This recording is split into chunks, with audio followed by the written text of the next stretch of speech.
थक पे हाय माहौल दे विच पिया होंदा के नहीं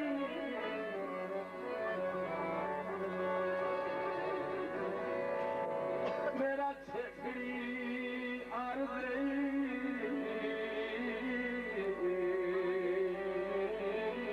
आज थोड़ी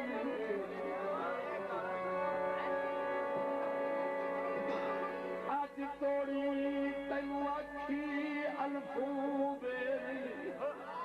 तो जो